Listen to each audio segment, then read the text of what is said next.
Job chapter 31. I made a covenant with my eyes, not to look lustfully at a girl.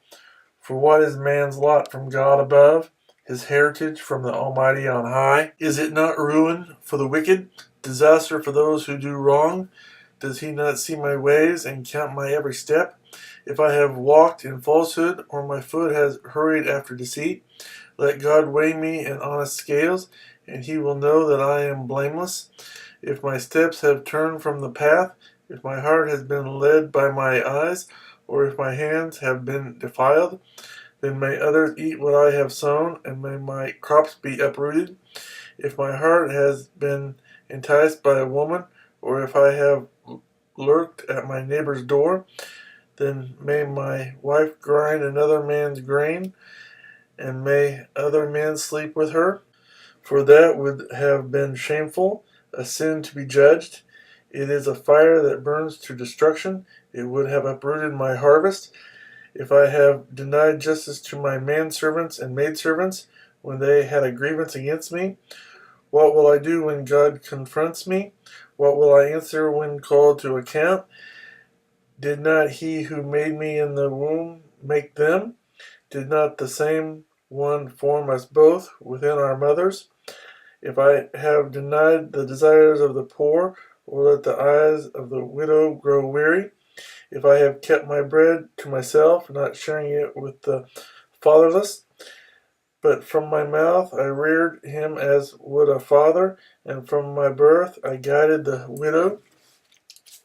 If I have seen anyone perishing for lack of clothing, or a needy man without a garment, and his heart did not bless me, for warming him with the fleece from my sheep, if I have raised my hand against the fatherless, knowing that I had influence in court, then let my arm fall from the shoulder, let it be broken off at the joint, for I dreaded destruction from God, and for fear of his splendor I could not do such things.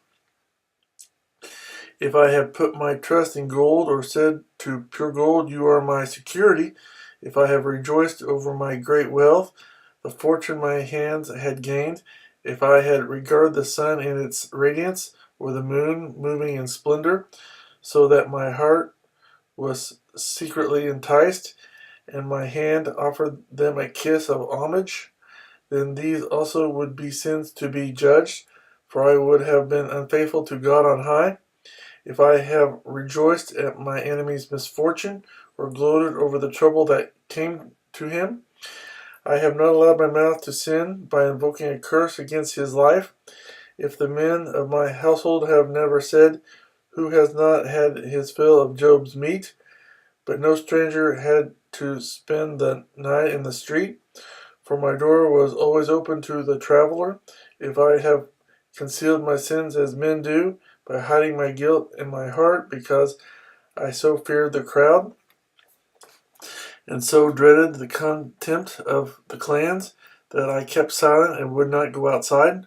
Oh, that I had someone to hear me! I sign now my defense. Let the Almighty answer me. Let the accuser put his indictment in writing. Surely I would wear it on my shoulder. I would put it on like a crown. I would give him an account of my every step. Like a prince, I would approach him. If my land cries out against me, and all its furrows are wet without tears, if I have devoured its yield without payment, or broken the spirit of its tenants, then let briars come up instead of wheat, and weeds instead of barley.